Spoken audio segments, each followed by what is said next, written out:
안녕하세요. 양자 컴퓨팅에 대해서 세미나를 진행할 한신대학교 대학원 AI 소프트웨어학과 이현우입니다. 양자 컴퓨팅의 기본 개념을 알아보겠습니다. 여러분은 아마 이미 고전적인 컴퓨터가 어떻게 동작하는지 어느 정도는 알고 계실 겁니다. 우리가 매일 사용하는 컴퓨터는 데이터를 0과 1, 즉 이진수로 처리합니다. CPU 내부에서는 전압이 높으면 1, 낮으면 0으로 인식되며 이 두 가지 상태만을 바탕으로 모든 연산이 이루어집니다. 하지만 이 방식에는 한계가 존재합니다. 특정 문제들, 예를 들어 매우 큰 소수를 소인수분해하거나 최적화 문제가 지나치게 복잡해지는 경우 현재의 고전 컴퓨터로는 현실적인 시간 안에 풀 수 없습니다. 그래서 등장한 것이 바로 양자 컴퓨터입니다. 양자 컴퓨터는 물리학의 아주 근본적인 법칙인 양자역학을 기반으로 작동합니다. 양자역학은 우리가 일상적으로 접하는 고전 물리학과는 매우 다릅니다. 입자는 동시에 여러 상태에 존재할 수 있고 서로 얽힐 수 있으며 심지어 측정하는 순간 상태가 확정됩니다. 양자 컴퓨터의 핵심은 바로 큐비트라는 새로운 정보 단위입니다. 고전적인 비트는 반드시 0 또는 1 중 하나만 가질 수 있습니다. 하지만 큐비트는 0과 1 두 상태가 동시에 존재하는 중첩 상태를 가질 수 있습니다. 또한 큐비트 간에는 얽힘이라는 현상이 발생합니다. 얽힌 큐비트들은 물리적으로 떨어져 있어도 서로 연결되어 있어서 한 큐비트의 상태가 결정되는 순간 다른 큐비트의 상태도 즉시 결정됩니다. 이는 단순히 계산 자원을 늘리는 것 이상의 효과를 줍니다. 큐비트 수가 늘어날수록 상태 공간은 기하급수적으로 커집니다. 예를 들어 고전적인 컴퓨터는 n개의 비트로 2의 n승계의 상태 중 단 하나의 상태만을 나타낼 수 있습니다. 반면 양자 컴퓨터는 n개의 큐비트로 2의 n승계의 상태를 동시에 표현하고 계산할 수 있습니다. 즉, 양자 컴퓨터는 병렬로 엄청난 양의 연산을 수행할 수 있는 잠재력을 가지고 있습니다. 이런 특성 덕분에 양자 컴퓨터는 고전 컴퓨터로는 수백만 년이 걸릴 문제를 수시간 심지어 몇 초 만에 해결할 수 있을 것으로 기대됩니다. 물론 모든 문제가 양자 컴퓨터로 더 빨리 풀리는 것은 아닙니다. 특정한 문제, 특히 소인수분해, 검색 문제, 최적화 문제, 시뮬레이션 문제 등에서 압도적인 성능을 보입니다. 양자 컴퓨터는 SF속 기술이 아닙니다. 구글, IBM, 인텔, 마이크로소프트, 중국의 여러 연구기관들은 이미 수십 큐비트 수준의 양자 컴퓨터를 개발해 상용화 가능성을 탐색하고 있습니다. 양자 컴퓨터가 동작하는 근본적인 원리, 큐비트가 무엇인지, 중첩과 얽힘이 어떻게 작동하는지를 하나씩 자세히 알아보겠습니다. 양자 컴퓨터의 핵심 요소인 큐비트에 대하여 깊이 알아보겠습니다. 큐비트는 퀀텀 비트의 줄임말로 고전적인 컴퓨터의 비트에 해당하는 양자 정보 단위입니다. 고전적인 비트는 오직 두 가지 상태, 즉 0 아니면 1만 가질 수 있습니다. 예를 들어 우리가 사용하는 컴퓨터에서 한 비트는 전류가 흐르면 1, 흐르지 않으면 0으로 인식됩니다. 모든 데이터는 결국 이런 비트들의 조합으로 이루어집니다. 그런데 큐비트는 물리적으로 완전히 다릅니다. 큐비트는 양자역학의 법칙에 따라 행동합니다. 단순히 0 또는 1 중 하나가 아니라 두 상태가 동시에 존재하는 중첩 상태가 됩니다. 이것을 더 직관적으로 이해하기 위해서 동전 던지기를 예로 들겠습니다. 동전이 공중에 떠 있는 동안 앞면일지 뒷면일지 결정되지 않은 상태와 비슷합니다. 하지만 큐비트는 단순히 불확정한 것이 아니라 물리적으로 두 상태가 동시에 존재하는 것입니다. 큐비트는 물리적으로 다양한 형태로 구현될 수 있는데 첫 번째로 초전도 회로, 이온 트랩, 광자 기반 큐비트, 스핀 큐비트 등 구현 방식은 다르지만 모두 동일한 수학적 원리로 동작합니다. 또한 큐비트는 중첩 외에도 위상이라는 특성을 가집니다. 위상은 큐비트가 어떤 상태로 진동하고 있는지를 나타내는 개념으로 양자 게이트들이 위상 정보를 어떻게 바꾸는지가 양자 알고리즘의 핵심이 됩니다. 이처럼 큐비트는 단순히 두 상태의 혼합이 아니라 위상 정보까지 포함한 복잡하고 풍부한 정보 상태를 표현할 수 있습니다. 이로 인해 큐비트 하나만으로도 고전적인 비트 여러 개가 표현할 수 없는 상태 공간을 탐색할 수 있게 됩니다. 결론적으로 큐비트는 단순히 0과 1 사이를 오가는 것이 아니라 0과 1의 모든 가능한 조합을 동시에 고려하면서 계산할 수 있게 해줍니다. 이러한 특성이 바로 양자 컴퓨팅이 기존 컴퓨터와 근본적으로 다른 이유입니다.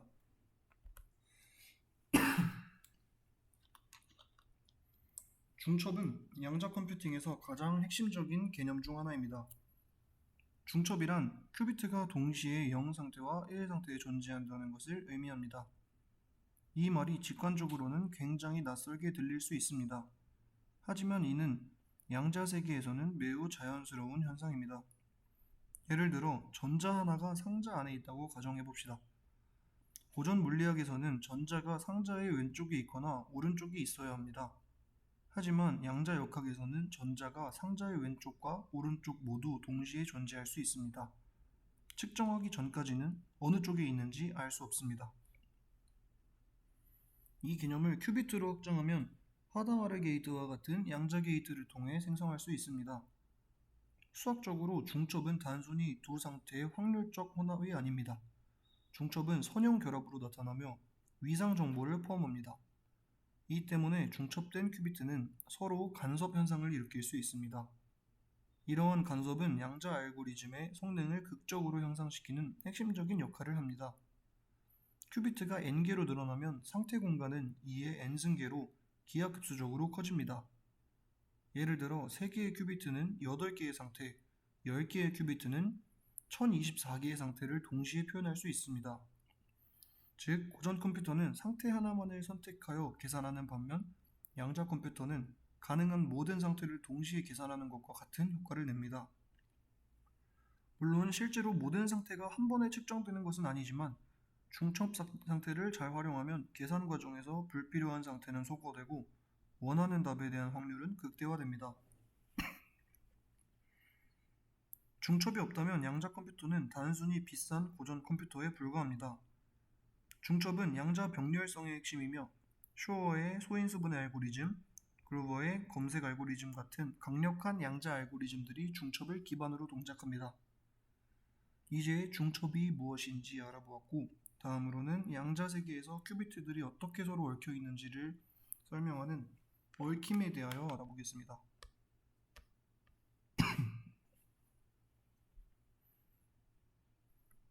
얽힘은 양자 역학의 가장 독특하고 직관적으로 이해하기 어려운 현상입니다. 실제로 아인슈타인조차도 이 현상을 두고 유령 같은 원격 작용이라고 불렀을 만큼 기존 물리학에서는 상상도 할 수 없는 개념입니다. 얽힘이란 2개 이상의 큐비트가 서로 얽혀 있으면 이들은 마치 하나의 시스템처럼 동작합니다. 즉, 한 큐비트의 상태를 측정하는 순간 나머지 큐비트의 상태도 즉각적으로 결정됩니다. 심지어 두 큐비트가 지구 반대편에 있더라도 마찬가지로 똑같습니다. 예를 들어 두 큐비트가 얽혀있는 상태 중 가장 대표적인 상태는 벨 상태입니다. 이 상태는 두 큐비트가 동시에 00이거나 11인 상태로 존재하는 중첩 상태입니다. 만약 첫 번째 큐비트를 측정해서 0이 나왔다면 두 번째 큐비트는 무조건 0입니다. 반대로 첫 번째 큐비트가 1이면 두 번째도 반드시 1입니다. 측정 전까지는 둘 다 0과 1이 동시에 중첩된 상태입니다. 이런 얽힘 현상은 단순히 신기한 물리적 특성이 아닙니다. 바로 이것이 양자 컴퓨팅의 핵심적인 계산 자원이 되게 됩니다. 왜냐하면 얽힌 큐비트들은 개별적으로 계산하는 것이 아니라 서로 상태가 얽혀 복잡한 상호작용을 하게 됩니다. 얽힘은 큐비트들의 상태 공간을 지수적으로 확장시켜 줍니다. 얽힘이 없다면 양자 컴퓨터는 단순히 큐비트들의 중첩만으로 동작하는데 이 경우 성능이 고전 컴퓨터와 큰 차이가 없을 수 있습니다. 얽힘을 활용하게 되면 큐비트 사이의 상호작용을 극대화하여 고전 컴퓨터로는 도저히 풀 수 없는 문제를 처리할 수 있습니다. 쇼어의 소인수분 알고리즘, 그루버의 검색 알고리즘 같은 대표적인 양자 알고리즘 모두 얽힘을 필수적으로 사용합니다. 얽힘이 없다면 이러한 알고리즘은 존재할 수 없습니다. 실제로 물리 실험에서도 얽힘은 확실하게 증명되었습니다. 1980년대 프랑스 물리학자 알랭 아스페는 얽힘 현상이 단순한 이론이 아닌 실존하는 현상임을 입증하는 실험을 성공적으로 수행하였습니다. 이 실험은 이후 수많은 양자 기술 개발의 밑바탕이 되었습니다. 즉, 얽힘은 단순히 양자 컴퓨터에서만 중요한 것이 아니라 양자 암호, 양자 통신, 그리고 미래의 양자 인터넷을 가능하게 하는 핵심 원리이기도 합니다.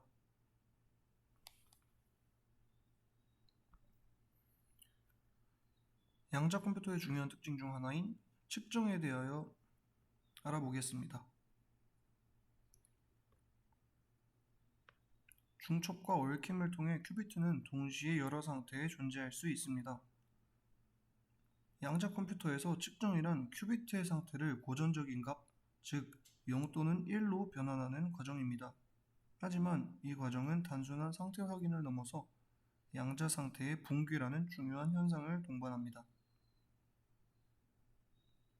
측정이 이루어지는 순간 큐비트는 중첩 상태를 잃고 0 또는 1이라는 고정된 상태로 붕괴합니다. 즉, 측정은 단순히 상태를 확인하는 과정이 아니라 큐비트의 가능성을 하나의 현실적인 값으로 수렴시키는 과정입니다. 다시는 측정 이전의 중첩 상태로 되돌릴 수 없습니다. 얽힌 큐비트의 경우 한 큐비트를 측정하는 순간 얽혀있던 다른 큐비트의 상태도 동시에 결정됩니다. 이러한 측정의 불가역성 때문에 양자 알고리즘은 항상 매우 신중하게 설계됩니다. 계산 과정 중에는 큐비트를 가능한 중첩 상태와 얽힘 상태로 유지합니다. 그리고 최종적으로 필요한 순간에만 측정을 통하여 답을 얻습니다. 측정의 결과는 확률적으로 결정되기 때문에 단 한 번의 계산으로는 원하는 정답이 나올 확률이 낮을 수 있습니다. 그래서 동일한 양자 회로를 수천 번, 수만 번 반복 실행하여 확률 분포를 확인하고 가장 높은 확률로 나오는 결과를 정답으로 선택합니다. 양자 측정은 단순히 기술적인 문제가 아니라 양자 역학의 근본적인 철학과도 연결됩니다. 자연은 본질적으로 확률적이며 우리가 세상을 인식하는 방식은 근본적으로 측정 행위에 의해 결정된다는 의미입니다. 결론적으로 양자 측정은 고전 컴퓨터에서는 존재하지 않는 독특한 특성입니다. 이 특성 덕분에 양자 컴퓨터는 기존과는 완전히 다른 방식으로 정보를 처리하고 동시에 이것이 양자 알고리즘 설계에서 가장 큰 도전이기도 합니다.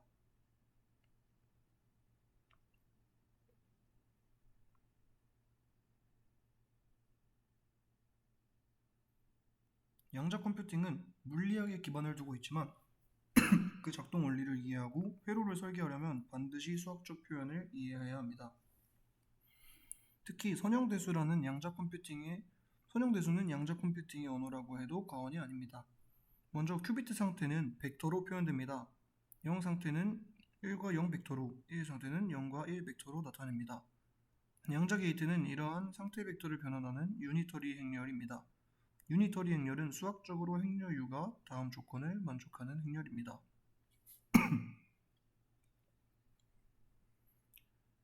또한 여러 큐비트들의 상태는 텐서 곱으로 결합됩니다. 큐비트가 n개로 늘어나면 상태 벡터의 차원은 이의 n승 차원으로 폭발적으로 증가합니다. 한 개의 큐비트는 2차원 벡터, 2개는 4차원, 10개는 1024차원의 벡터로 표현됩니다. 이게 바로 양자 컴퓨팅의 병렬성과 복잡성이 드러나는 지점입니다. 양자 컴퓨터는 결국 벡터와 행렬의 연산으로 구성됩니다. 입력 상태 벡터의 여러 양자 게이트 행렬을 순서대로 곱하면 최종 상태 벡터가 만들어집니다. 이 상태를 마지막에 측정하면 고전적인 출력값이 나옵니다. 결국 양자 컴퓨팅은 물리학과 수학이 완전히 융합된 형태입니다. 직관적으로는 이해하기 어렵지만 수학적으로는 명확하게 기술할 수 있습니다. 따라서 양자 컴퓨터를 공부할 때 선형대수는 필수적인 도구가 됩니다. 큐비트의 상태를 직관적으로 시각화하는 방법인 블로우 구에 대하여 알아보겠습니다. 블로우 구는 단일 큐비트의 상태를 3차원 공간 안의 한 점으로 표현하는 시각적 도구입니다. 북극과의 각도, 즉 위도에 해당하는 부분이고 경도에 해당하는 부분입니다. 이 두 개의 각도를 이용하여 큐비트의 상태는 구 표면의 한 점에서 표현됩니다. 블로우구에서 북극점은 0 상태를 의미하고 남극점은 1 상태를 의미합니다. 적도 위의 점들은 0과 1이 같은 비율로 중첩된 상태를 나타냅니다. 양자 게이트는 큐비트의 상태를 블로우구 위에서 회전시키는 역할을 하게 됩니다. X 게이트는 X축으로 180도 회전, Y 게이트는 Y축으로 180도 회전, Z 게이트는 Z축 기준으로 위상만 변화시키며 북극과 남극은 그대로 유지합니다. 이러한 회전은 상태 벡터를 구 안에서 이동시키며 물리적으로는 큐비트의 상태를 바꾸는 것과 같습니다. 블로우구가 매우 유용한 이유는 단일 큐비트의 중첩과 위상 정보를 직관적으로 보여줄 수 있기 때문입니다. 하지만 2개 이상의 큐비트가 얽히면 상태 공간은 더 이상 3차원으로 표현될 수 없습니다. 얽힘 상태는 4차원, 8차원 이상의 고차원 복합 상태이기 때문입니다. 따라서 블로우구는 단일 큐비트의 동작을 직관적으로 이해하는 데는 매우 강력하지만 얽힘을 포함한 복잡한 다큐비트 상태는 수학적으로만 다룰 수 있습니다. 결론적으로 블로우구는 양자 상태의 개념을 물리적으로 직관하는 데 있어 매우 강력한 도구이며 양자 게이트가 상태에 어떤 영향을 주는지를 직감적으로 이해하는 데 큰 도움이 됩니다.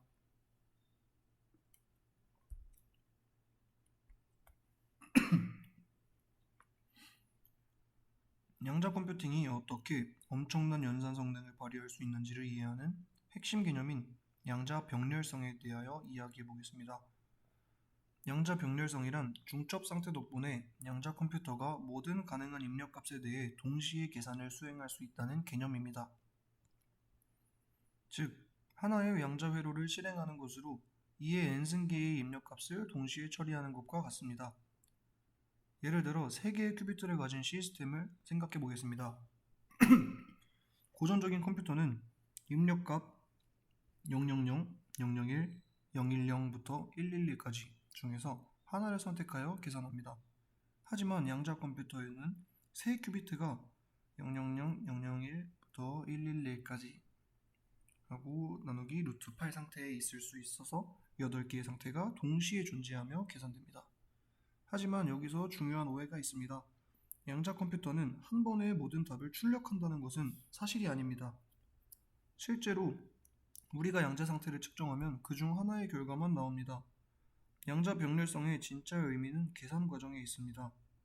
계산 도중에 큐비트들은 모든 상태를 동시에 고려하며 양자 게이트는 이 상태들 사이의 간섭을 통해 원하는 결과의 확률을 극대화합니다. 즉, 불필요한 상태는 디스트럭티브 인터퍼런스로 사라지고 정답 상태만 컨스트럭티브 인터퍼런스로 확률이 강화됩니다. 이 원리를 이용해 그루브의 검색 알고리즘은 n개의 데이터에서 원하는 값을 찾는 데 필요한 시간이 고전 컴퓨터의 5의 n에서 양자 컴퓨터는 5의 루트 n으로 단축됩니다. 마찬가지로 쇼어 알고리즘은 소인수분해 문제를 고전적인 지수 시간에서 양자 다항 시간으로 단축합니다. 양자 병렬성은 단순히 계산 속도의 항상 그 이상입니다. 상태 공간 전체를 동시에 활용하여 문제를 근본적으로 다른 방식으로 접근하는 혁신적인 계산 패러다임입니다.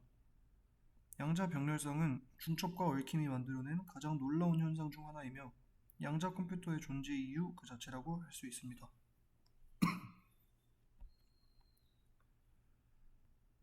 얽힘과 중첩이 어떻게 실제로 양자 컴퓨터의 속도 향상으로 이어지는지를 구체적으로 살펴보겠습니다. 먼저 얽힘은 단순히 두 큐비트가 연결된 상태가 아닙니다.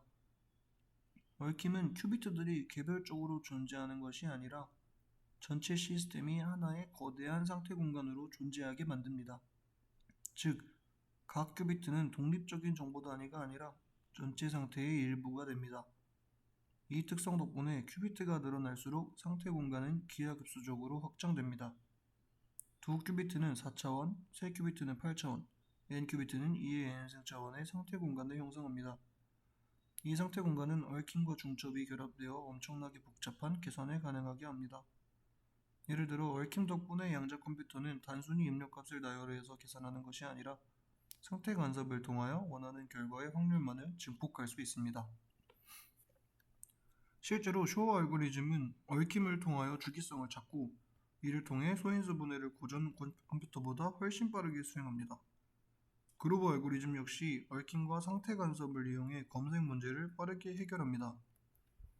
얽힘 없이는 양자 컴퓨터는 단순히 중첩만으로는 고전 컴퓨터를 능가할 수 없습니다. 얽힘은 양자 상태 공간을 서로 연결하고 이 공간에서 간섭을 이용해 원하는 해를 선택적으로 강조하는 역할을 합니다. 결국 얽힘은 단순한 물리적 특성이 아니라 양자 컴퓨팅의 근본적인 연산 자원입니다. 지금까지 양자 컴퓨팅의 기본 개념에 대하여 살펴보았고 내용을 정리해 보겠습니다. 첫째, 큐비트는 고전적인 비트와 달리 중첩 상태를 가질 수 있습니다. 즉, 0과 1 두 상태가 동시에 존재합니다. 둘째, 얽힘은 2개 이상의 큐비트가 서로 강하게 연결된 상태를 의미합니다. 얽힘 상태에서는 하나의 큐비트를 상태 측정하는 순간 나머지 큐비트의 상태도 즉시 결정됩니다. 셋째, 측정은 큐비트의 중첩 상태를 고전적인 값으로 변환하는 과정입니다. 이 과정에서 큐비트의 상태는 붕괴하며 중첩 상태는 사라집니다. 넷째, 양자 병렬성은 큐비트의 중첩 덕분에 양자 컴퓨터가 모든 입력값을 동시에 계산할 수 있도록 해줍니다. 하지만 최종 측정에서는 하나의 결과만 얻을 수 있으며 양자 알고리즘은 원하는 결과의 확률을 극대화하는 방식으로 설계됩니다. 다섯째, 얽힘과 양자 병렬성은 단순히 계산 속도의 향상 그 이상입니다. 고전 컴퓨터와는 다른 계산 패러다임을 가능하게 합니다.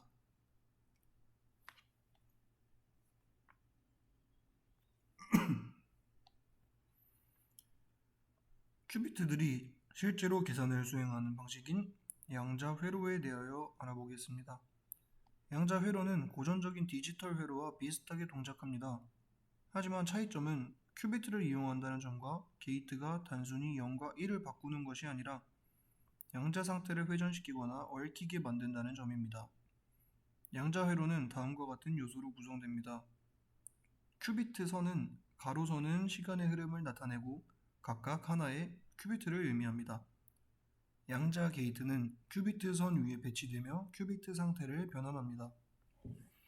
고전 회로의 논리 게이트, AND, OR, NOT과 유사하지만 양자 게이트는 가역적이고 복소수 행렬로 동작합니다.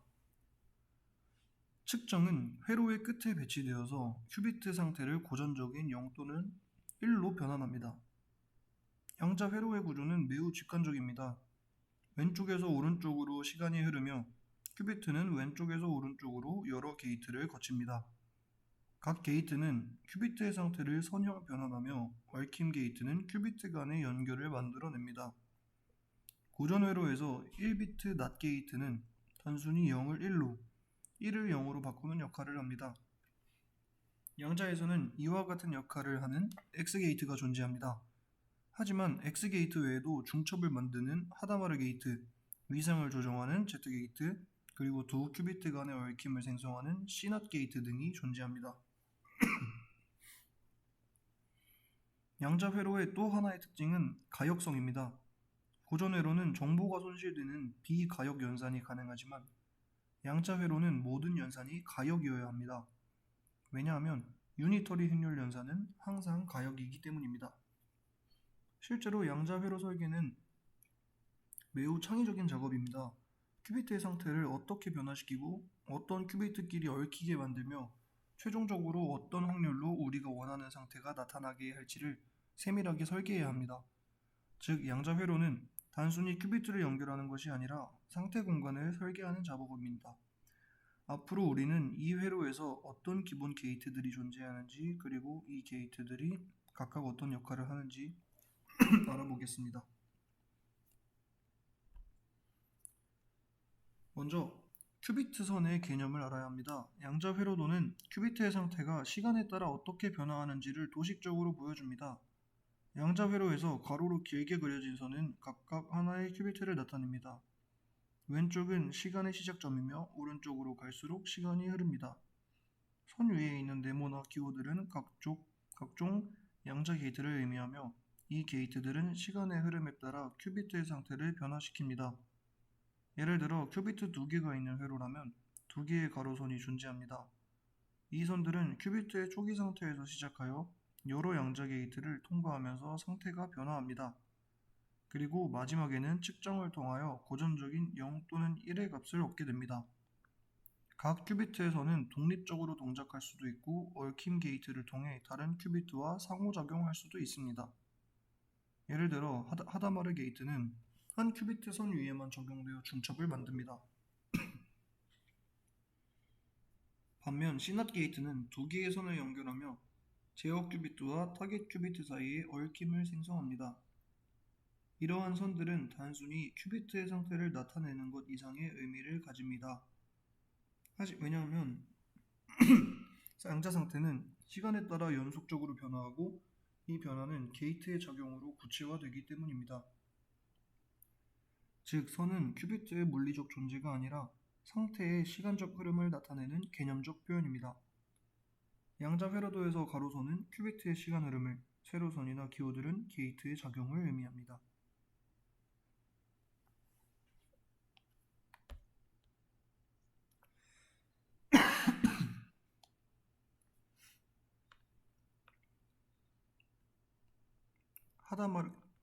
하다마르 게이트, 줄여서 H 게이트에 대하여 알아보겠습니다. 하다마르 게이트는 양자 컴퓨팅에서 가장 자주 등장하는 게이트 중 하나로 큐비트를 중첩 상태로 만드는 역할을 합니다. 앞에서 배운 중첩이란 큐비트가 동시에 0과 1 상태에 존재하는 현상입니다. 그런데 이 중첩 상태는 저절로 발생하지는 않습니다. 하다마르 게이트를 통해 고전적인 상태인 0 또는 1을 중첩 상태로 변환할 수 있습니다.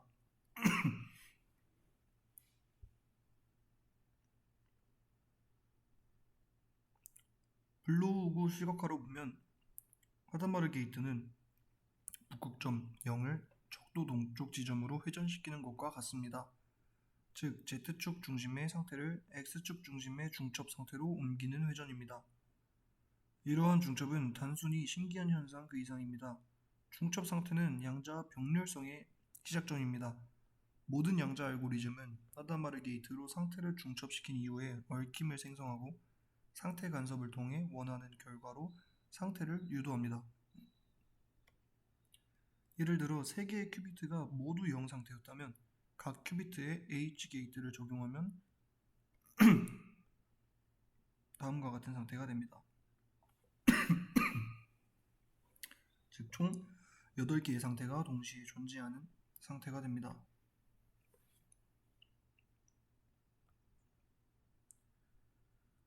파울리 게이트라고 불리는 3가지 기본 게이트, 즉 X, Y, Z 게이트에 대하여 알아보겠습니다. 이 게이트들은 큐비트 상태를 회전시키는 역할을 합니다. 각각의 회전축은 블로우구에서 X축, Y축, Z축입니다. 먼저 X게이트는 고전 컴퓨터의 NOT 게이트와 동일합니다. 큐비트의 상태를 0에서 1로 혹은 1에서 0으로 바꿉니다. 수학적으로는 X축을 기준으로 180도 회전하는 연산입니다. 행렬은 다음과 같습니다.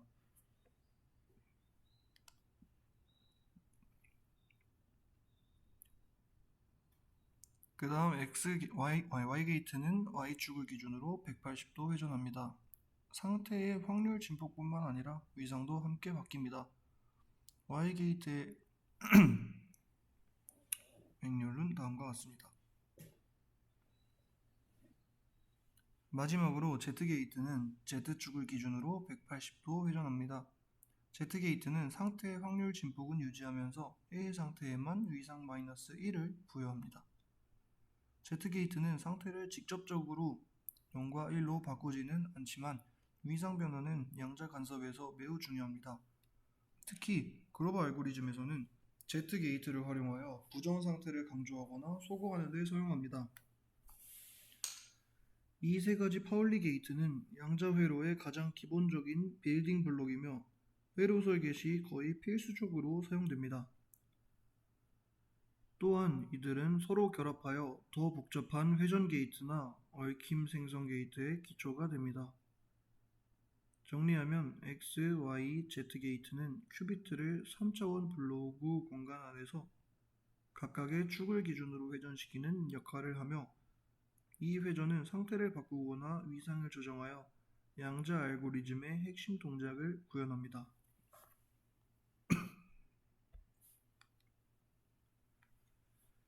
위상 게이트에 대하여 알아보겠습니다. 대표적인 위상 게이트는 S 게이트와 T 게이트입니다. 위상 게이트는 큐비트의 확률 진폭은 변화시키지 않고 오직 위상만을 변경합니다.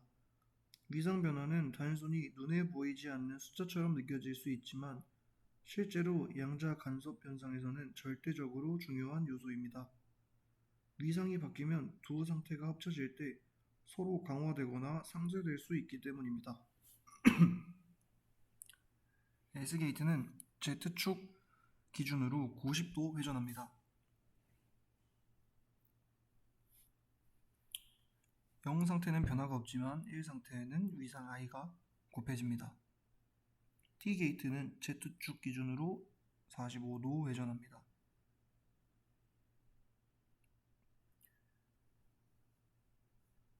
8분의 파이만큼의 위상 차이를 부여하게 됩니다. 이러한 위상 게이트는 단독으로는 상태를 바꾸지 않지만 여러 게이트가 결합되면 상태 간섭을 조절하는 강력한 도구가 됩니다. 특히 그로버의 알고리즘과 같은 양자 검색 알고리즘에서는 위상 반전을 통해 해답 상태를 강조하는 데 사용됩니다. 예를 들어 두 개의 큐비트가 있는 상태에서 특정 상태 11만 위상을 반전시키면 반복적인 간섭을 통해 해당 상태의 확률이 점점 높아지게 됩니다. 위상 게이트는 임의의 회전을 만들기 위한 빌딩 블록입니다. 실제로 임의의 유니터리 연산은 하다마르, T, S, 그리고 시낫 게이트만으로도 충분히 구현 가능합니다. 이것은 양자 컴퓨터가 이론적으로 범용성을 가진다는 증거이기도 합니다. 결론적으로 위상 게이트는 단순히 상태를 회전시키는 것이 아니라 상태 간의 간섭을 세밀하게 제어하며 양자 알고리즘의 정밀도를 결정하는 매우 중요한 도구입니다.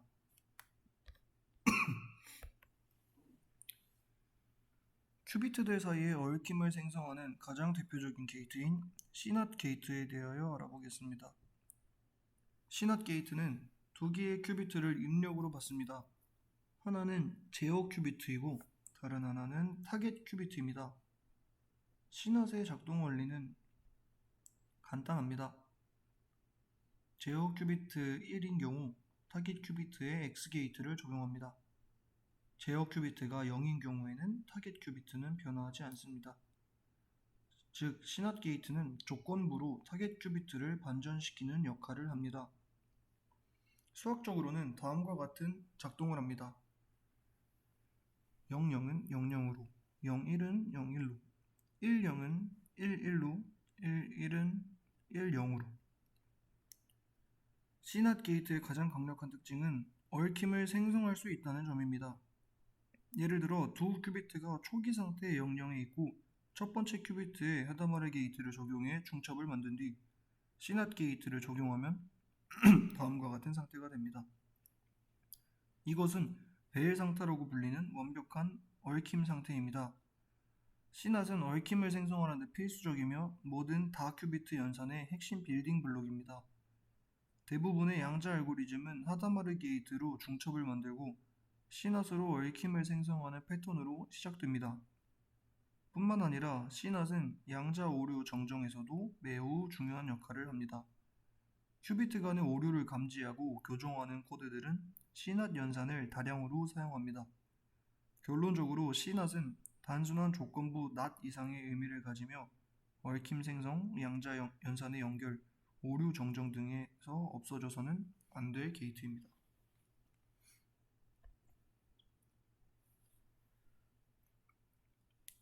이번에는 시낫의 확장형인 토폴리 게이트 또는 시시낫 게이트에 대하여 알아보겠습니다.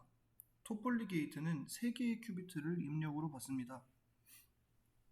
나머지 2개는 제어 큐비트이고 나머지 하나는 타겟 큐비트입니다. 작동 원리는 다음과 같습니다. 두 제어 큐비트 모두가 1일 때는 타겟 큐비트에 X 게이트를 적용합니다. 그 외에는 타겟 큐비트에 변화가 없습니다.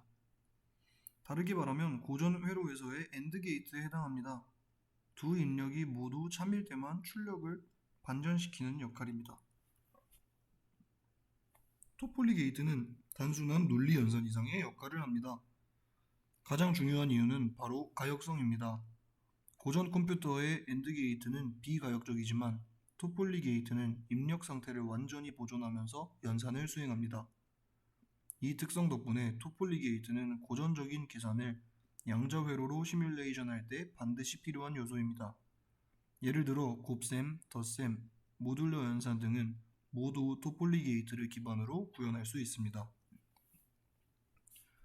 토폴리는 또한 양자 오류 정정 코드와 복잡한 양자 알고리즘의 핵심 구성 요소입니다. 특히 쇼어의 알고리즘에서 토폴리는 덧셈과 곱셈 연산의 주요 빌딩 블록으로 활용됩니다. 하지만 단점도 존재합니다. 토폴리 게이트는 큐비트 수가 늘어날수록 회로 깊이와 게이트 수가 급격하게 증가합니다. 따라서 양자 회로 최적화에는 토폴리 게이트를 더 작은 게이트들의 조합으로 변환하거나 병렬화하는 기법들이 중요하게 연구됩니다. 결론적으로 토폴리 게이트는 복잡한 조건부 연산을 가능하게 하며 양자 컴퓨터가 고전적인 논리 연산을 구현할 수 있게 해주는 다리 역할을 합니다.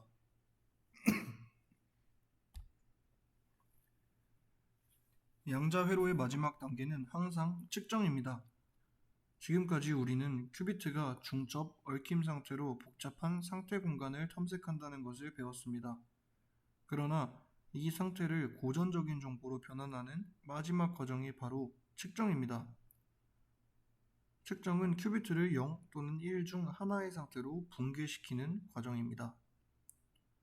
측정은 단순히 상태를 읽는 것이 아닙니다. 상태 붕괴라는 중요한 물리적 현상이 동반됩니다.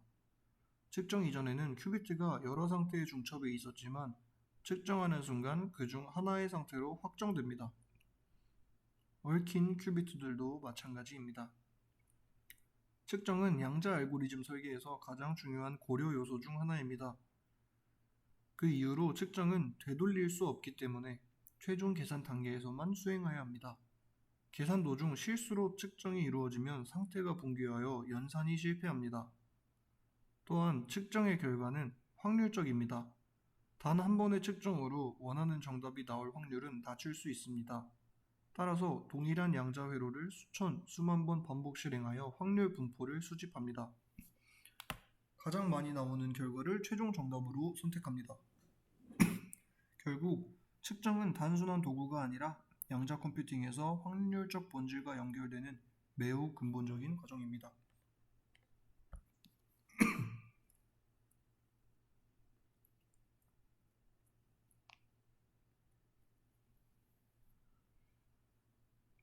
지금까지 본 양자 게이트들이 실제로 어떻게 결합되어서 동작하는지를 이해하기 위하여 간단한 양자 회로 예제를 살펴보겠습니다. 두 개의 큐비트가 초기 상태의 영역에 있습니다. 첫 번째 큐비트에 하단말의 게이트를 적용합니다. 이때는 중첩 상태가 되게 됩니다. 다음으로 시낫 게이트를 적용합니다. 이때 첫 번째 큐비트가 제어 큐비트, 두 번째가 타겟 큐비트입니다. 이 회로를 거치면 최종 상태는 완벽한 얽힘 상태가 되고, 즉 배 상태가 되게 됩니다. 이 상태를 측정하면 두 큐비트는 항상 같은 값을 가집니다. 즉, 첫 번째 큐비트가 0이면 두 번째도 0, 첫 번째가 1이면 두 번째도 1입니다. 하지만 어느 쪽이 나올지는 확률적으로 결정됩니다. 이 단순한 회로만으로도 중첩과 얽힘이 어떻게 생성되고 상태가 어떻게 연결되는지를 명확히 보여줍니다. 실제 양자 알고리즘은 이러한 기본 회로들이 수천, 수만 개씩 결합되어 매우 복잡한 형태로 구성됩니다. 이처럼 양자 회로는 단순한 선과 기호의 조합이 아니라 상태 공간 전체를 조작하고 간섭을 통하여 원하는 계산을 유도하는 매우 강력한 계산 도구입니다.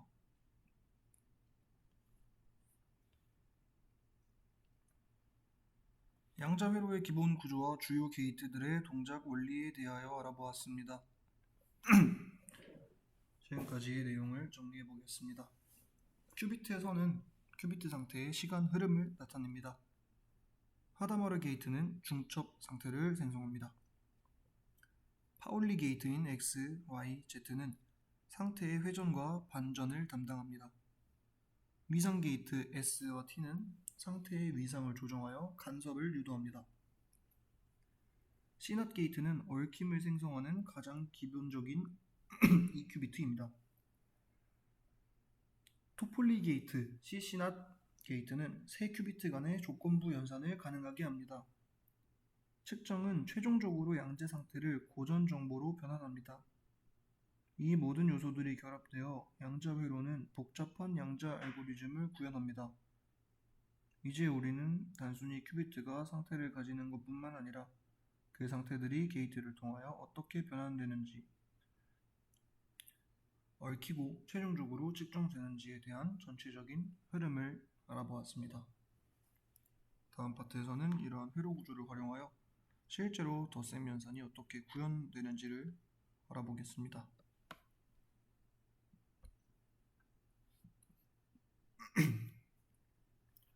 양자 컴퓨터는 단순히 물리적 특성이 신기한 기계가 아닙니다.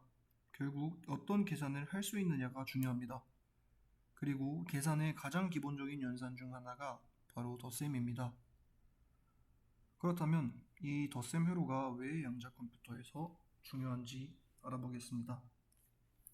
양자 컴퓨터가 단순히 숫자를 더하는데 시간을 단축하기 위하여 덧셈 회로가 필요한 것은 아닙니다.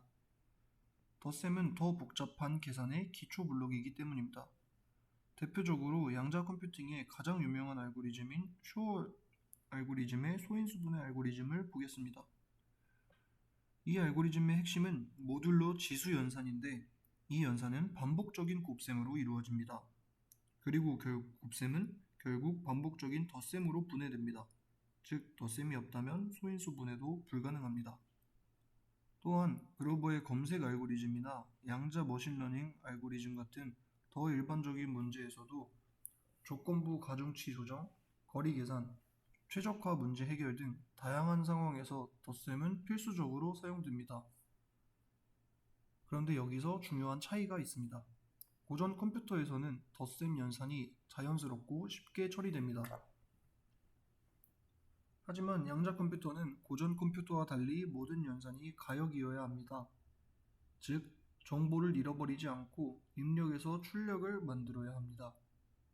고전적인 덧셈 회로는 자리 올림, 캐리를 처리하면서 이전 상태를 지워버립니다. 하지만 양자 컴퓨터에서는 이를 허용하지 않습니다.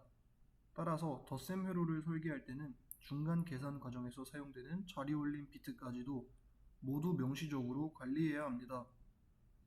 이로 인해 덧셈 회로는 단순히 A 플러스 B를 계산하는 것 이상의 문제입니다. 중간 자리 올림, 보조 큐비트, 그리고 상태 복원까지 모두 고려해야 합니다. 결국 덧셈 회로는 양자 컴퓨터에서 단순 연산을 넘어서 곱셈, 지수 연산, 모듈러 연산과 같은 복잡한 계산의 기반이 됩니다. 따라서 덧셈 회로를 이해하는 것은 양자 컴퓨팅의 계산 능력을 이해하는 첫걸음이라고 할 수 있습니다.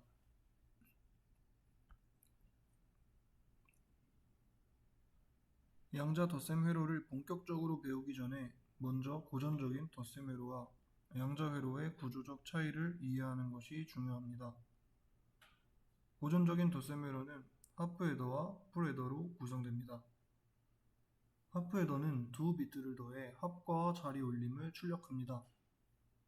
풀 헤더는 여기에 이전 자리 올림까지 입력받아 최종 합과 자리 올림을 계산합니다. 이 고전 회로의 특징은 매우 단순합니다.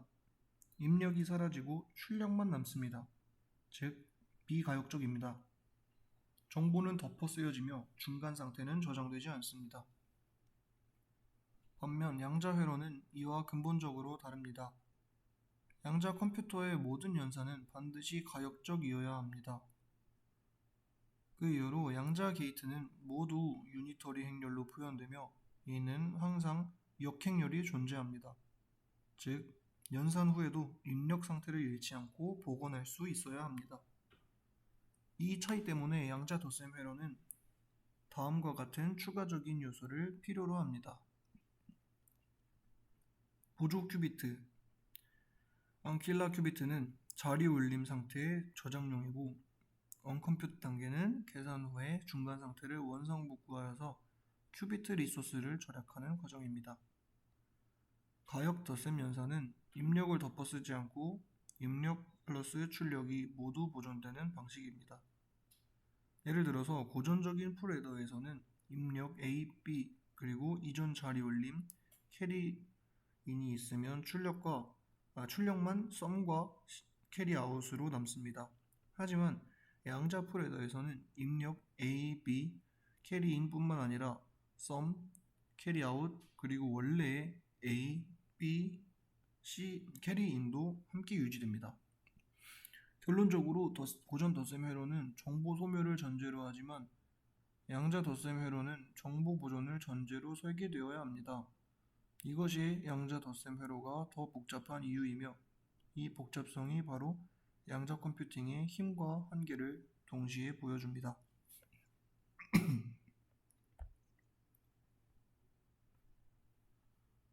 양자 덧셈 회로를 이해하기 위한 첫 번째 구성 요소는 바로 하프 헤더입니다. 하프 헤더는 두 개의 1비트 입력을 더하여 합과 자리 올림을 계산합니다. 고전 회로에서 하프 헤더는 다음과 같은 논리로 동작합니다.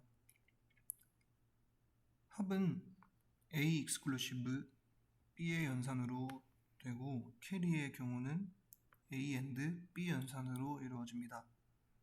양자 하프 헤더도 이 원리는 동일합니다.